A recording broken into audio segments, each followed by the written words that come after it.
I'm Katie, I'm a clinical psychologist that works in the Tower Hamlets Early Intervention Service, and today we're going to introduce what stigma means and look at the areas of life that are affected by stigma.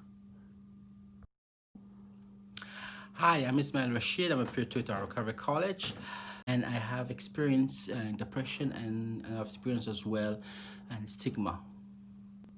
Further dedicated what's covered earlier, today we're gonna be exploring way to challenge stigma. To end, let's see together one more small thing we can do to overcome stigma, and let's begin. Stigma. A definition. Stigma is a mark of disgrace that set a person apart. When a person is labeled by the illness, they are seen as part of a stereotyped group. Negative attitudes create prejudice, which lead to negative actions and discrimination. This related to the Equality Act of 2008. Kitty, can you tell me briefly what stigma meant to you? You understand? I guess for me it's about this idea of a preconception or an attitude about something that's a part of your identity or a life kind of having an impact on how you're treated, or how you're spoken to, or how you'll be able to access things. What does stigma mean to you? Stigma, it's devaluating a person's by judging it. I felt it, and for me more is as well. It's not coming to terms as well. And so when I was at the beginning, when I was having problems with depressions, because I was so I do remember it was very negative. People were telling me so many things, and even among colleagues when I was working at the UCH at the time, and nurses or other colleagues, someone has a mental illness. Now they were gossiping and talking me back and everything. Well, it's kind of like some sort of excuse, something about it, which I thought maybe professional people should be more supportive among colleagues, among patients. So based off that experience, I had very, very negative experience about it. So who does stigma affect? So this graph shows that people with mental health difficulties experience stigma more than any other group in the community.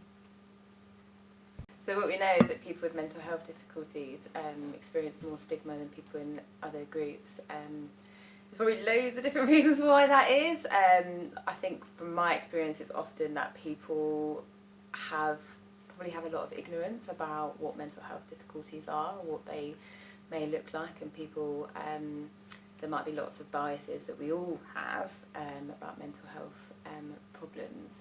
And that's something that we're going to cover throughout the video today. Where do you experience stigma? There's a 4 subsections in this area we're going to be covering. One of them is the family, education system, media, and language. And if I go back to the family, it's some of the things that I experience is shame attributed when a person or family member have some sort of mental illness who has been diagnosed, lack of support or covering up the persons, and the other person is a personal experience that's very, very negative to my experience, i.e. when I tried to get it support from the family, I was saying, oh, you shouldn't be talking about it, or how you're going to be taking care of yourself. Well, that's one thing. And the education system, as I am a person that grew up in the 80s, there wasn't any support development program that existed. Some of the people that has been diagnosed with mental illness, and they were not given the opportunity to grow. They were not given the opportunity to be helped, and there was a bit of assuming mental illness it seems like a very negative. So there wasn't any service that existed. Once a person has been diagnosed with mental illness, it's almost labeled as if that person doesn't have the degree of capacity to being able to learn something or to be able to build in a career. And the media as well portray a lot of negative when it comes, and dangers, loaded a lot of dangerous connotations when it comes to mental illness, and double standard as well. We will cover a little bit later on as well that in the media section. And the language aspect, it's lack of empathy, very, very derogatory terms that they're using it, and blaming, and this one will come back as well later on. And there are other places as well where we might experience stigma linked to our mental health. So another one would be work. I think particularly in actually disclosing that maybe you've been off work or you need some extra support because you've been having difficulties with your mental health. Generally tends to be a bit of an idea that you're using it as an excuse, or people might downplay that as a valid reason for you needing kind of additional support or adapting like your role in some way, or even things like if it's you need to go to an appointment to have support or treatment for your mental health, being told to kind of take that outside of your working hours, and in the same way actually if it was a GP or a physio appointment there'd probably be more flexibility. Another area is thinking about where there's like stigma and discrimination like at the organisational level, and I remember like maybe, was it 10 years ago, maybe slightly less, I was really interested in potentially joining the army, and when I started looking at their criteria for sort of joining, there's a very clear sign that if you've ever had a diagnosis of particular mental health diagnoses, or maybe if you self-harmed in the past, you weren't allowed to apply. And that made me think that would mean that I was automatically excluded from ever even being allowed to even go to a day to find out more about joining the army, but just made me realise that there's obviously an assumption that if you've done that or had that difficulty in your past, even if you've recovered and you're managing really well, the idea is that you wouldn't be able to hack it, or you wouldn't be good enough to join that organisation. So again, it can be at a much higher level. We see stigma in terms of when we're travelling abroad, and Ishmael, you've got lots of examples about where we can or cannot travel depending on our sort of our mental health history, or kind of actively our diagnoses and things like that. So certain countries you're not allowed to enter based on your mental health label or your mental health treatment or your psychiatric history. And then the other area where we see there being mental health stigma is sort of faith.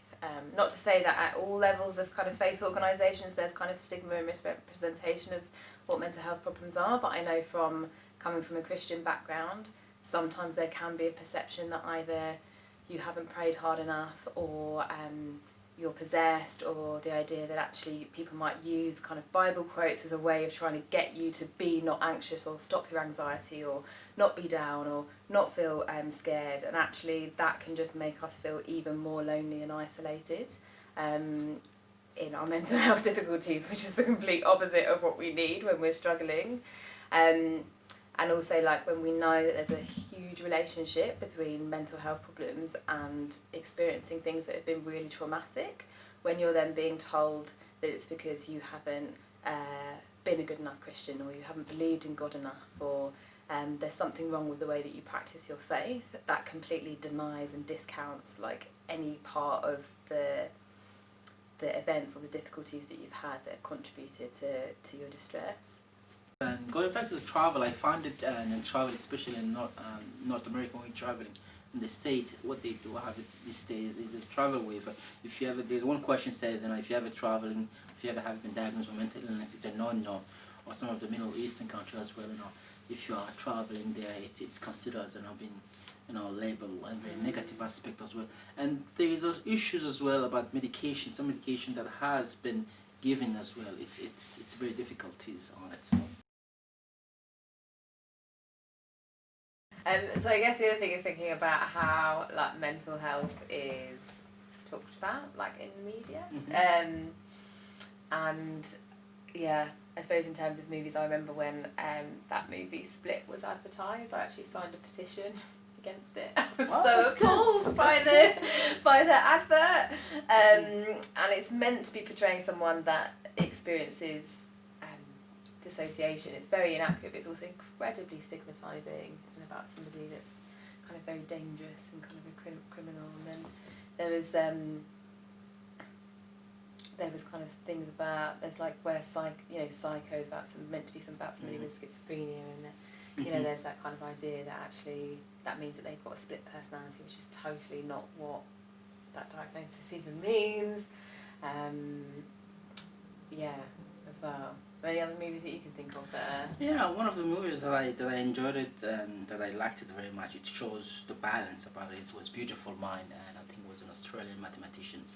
I liked it. It shows at the beginning, when he was in denial, he didn't know about it. He didn't come to terms with his illness and everything.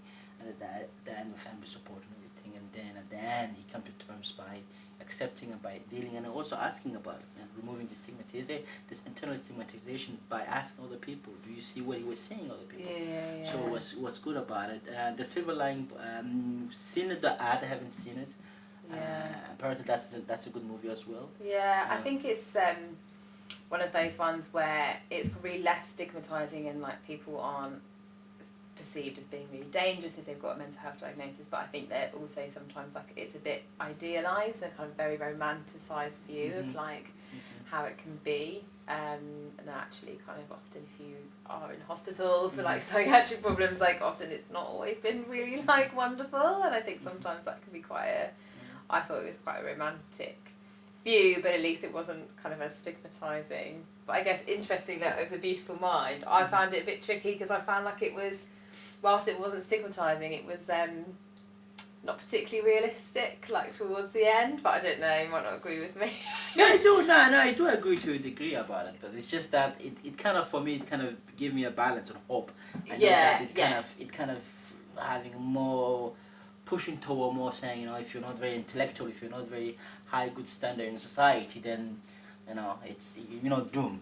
You know, part of mental illness about it was still, you know, yes, I did at the beginning as well, and I looked at some, you know, for the rest of it. Yeah, like, I'm not really sure that this is quite how it can be, but I suppose it's a different view, isn't it, than some of those other ones where it's like, you know, it's kind of this misconception that like people are really dangerous or going to do something really bad.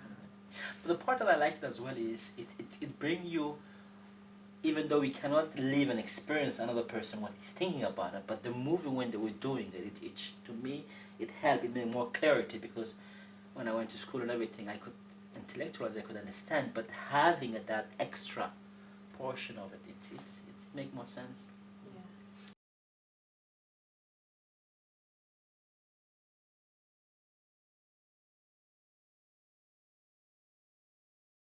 The next part we're going to be doing is the news.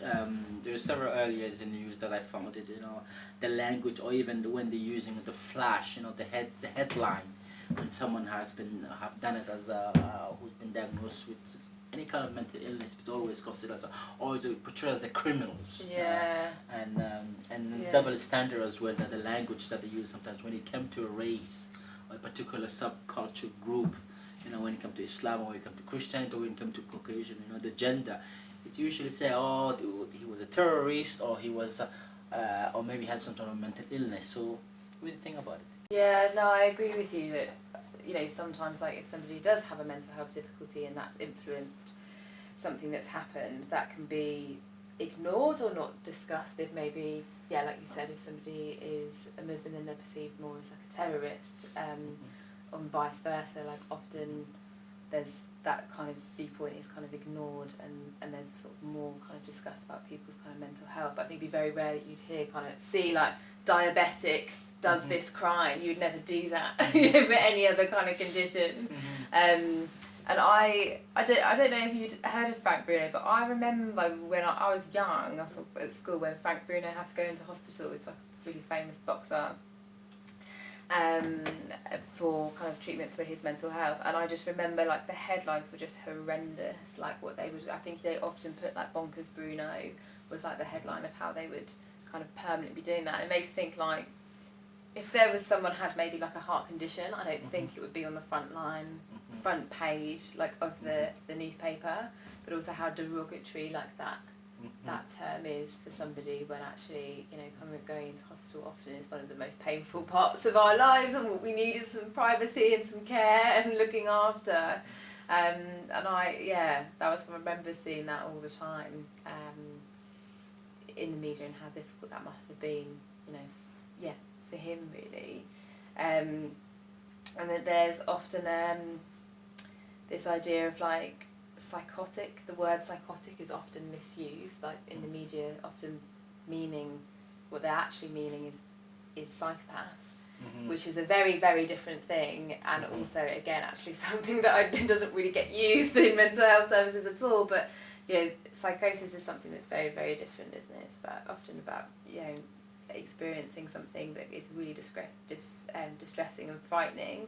But doesn't mean that you're a dangerous person or that you're going to do something really bad, but often the kind of terminology that's used in the media particularly is that they use the word psychotic for something that's totally not what is. They're totally misusing kind of that word, which happens, I think, for mental health labels all the time in the media. I see these, I'm like, no, you can't say that in the newspaper, that's not what that means. But it's, yeah, I'm always shocked, I think, by some of the stuff that I read or see on TV. Yeah, it's so stigmatising for any of us that have sort of mental health problems or have had mental health problems. And I guess for you guys, can you think of any articles or anything that you've seen in the newspaper recently, or maybe even from the past, and you can bring that to the Zoom for further discussion?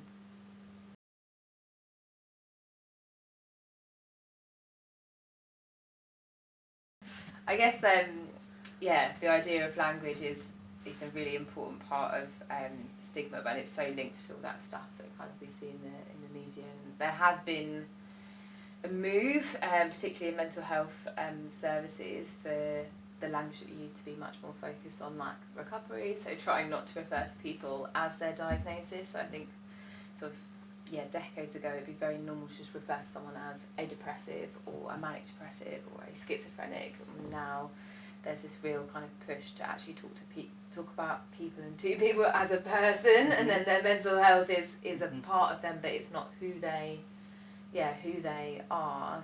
I know I definitely sometimes use the word patient because we're often working in a medical setting, but there's been that movement, hasn't there, to kind of not use the term patient, because actually that suggests someone's got kind of an inherent kind of biological illness, and actually that's often not the case, you know, for what we're seeing in mental health. The other thing that I noticed as well is lately, especially the last decade, it's service users are more championing, you know, they are more incorporating, they're more inviting, and they are more in asking to be participating instead of being done to them, you know, and the communication as well is more open. And 10 years ago, the letters that the psychiatrist or the mental health team communicating with the GP, you were never involved. No, you were copied into your own letter about your mental health, weren't you? So I've had that.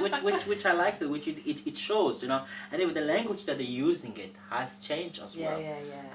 So they make it more neutral, they make more lay term, so that the service users, or the candidate, I call them, you know, because we're a candidate, you know, are able to understand, to follow up. Definitely. And there used to be as well, before you cannot amend your record. For the last 5 years, you can amend. If you do not agree, or if you think that's not what was your discussion about it, you could call the clinician and say, this is not what we have discussed, this is not what I perceived it, so I want to be amended. And it's so important to like do that as well, isn't it? It's about, you know, it's about you and like your life. And I know when I did as a kind of teenager and in my early 20s, I did as a service user, I was kind of involved in like helping plan kind of mental health research, and actually just having my opinion asked as somebody before they'd started doing the research, before they do it, and we had to say to people often, actually ask your opinion before you go and do something, was so helpful and like encouraging. But it was shocking, I think, how much people had to really check their language when they spoke to us, because they often were like, oh, it's the first time we're actually speaking to teenagers that have had mental health problems about what they think we should do. And I think just that, but like that in and of itself, like even sort of them wanting to do that was kind of such an important thing, and for me made me realise how often when I'd had support for my mental health, how rare it had been for someone to really ask me my view on what I thought would be helpful. So yeah, there has been, I agree with you, there has been a shift in terms of how people are spoken about, and that people are allowed to have more of a voice. But I definitely think it's still an upward hill struggle. But yeah. Telling stigma is what we perceive society about it, or social stigma, what you have seen it, you know, and it goes in several different layers. I will take a couple examples. Mental illness are violence, you know, cognitions about it, you know, or they're scared of offering, you know, control or not able to deal with it, or I won't be hired out work due to my behavior, due to some of the symptoms that I was dealing on it. That's what society in general, that's what you perceive. But the internal ones is individualizing, the stigma of believing what you think society are rejecting you, or society are avoiding you.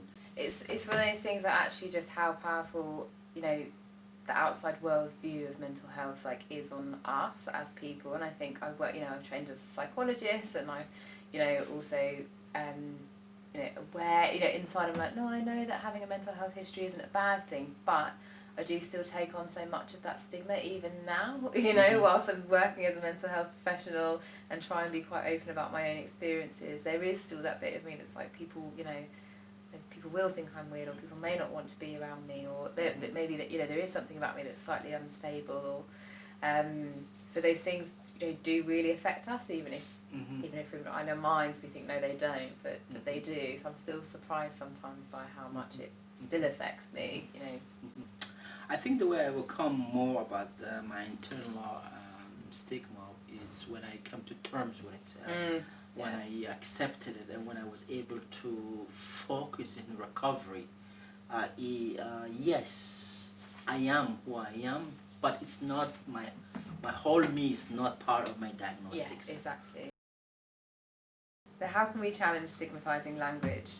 As language is part of the way we experience the world around us, sometimes we might use stigmatizing language without intending to, or intending harm to another person. It's important for all of us to be open to others helping us to recognise this and learn how to actively challenge this. And here are some responses to stigmatising comments. Could you clarify what you mean by that? That doesn't sound very funny to me. Do you actually believe that? If so, how come? I know you were just trying to make a joke, but here is why I found it offensive. I really don't feel comfortable when you make comments like that. Do you have evidence to support that belief? Challenging mental health stigma and its language doesn't have to be really confrontational, really aggressive. We can kind of use humour, or use the good relationships, or the kind of good things that we have with one another to communicate effectively. We just covered the stigma and the language and stigma, how to overcome, and now we're gonna do general stigma, how to overcome general stigma.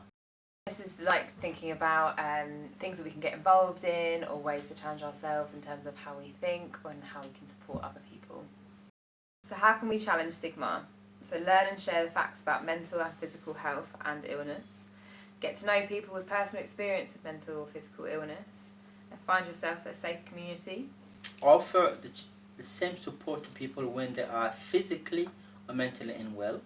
Don't label or judge people with mental or physical illness. Treat them with respect and dignity as you would like anyone else. If you feel comfortable, talk openly about your own experience of mental health and physical illness. The more hidden illness remains, the more people continue to believe that it's a shameful and need to be concealed. Have an implement process which highlight the stigma, questions in interview, job or descriptions. Get more involved in your treatment. You can contact an advocate. So an advocate is someone who can support your choices and help you make your voice heard. Know your rights, and get involved in a campaign. So both Time to Change and Time to Change in Wales organise national campaigns to help end stigma and discrimination towards people with mental health problems. So we're going to find out what can you do about it, and what can you support on it. Katie?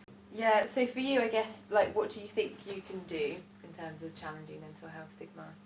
I think it for me would be more to be more supportive and to be more awareness about it, my own behaviors, i.e. when it comes to stigmatizing other people or myself on it, and to have resources available, and to reach out more. Yeah.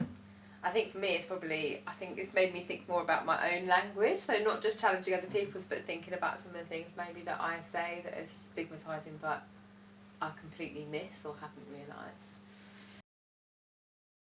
So what do you think you can do today to challenge stigma? So thanks for watching, everyone. If you want to join us on our Zoom tutorial to discuss this further, you'll find the link in the description box. And thank you as well. And don't forget about the feedback form, which is part of the description box. And we'd like to see you on the Zoom tutorial session. Thank you. Take care.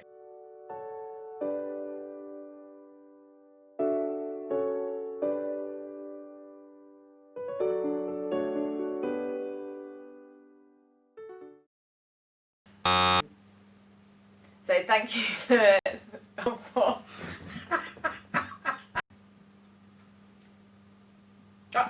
Come and challenge the stigma on it and in general. And now we're going to be... Stop being at me. No, it's not. Every time that I look So at her. what am I meant to do? What's that? You can have a blooper reel at the end of this.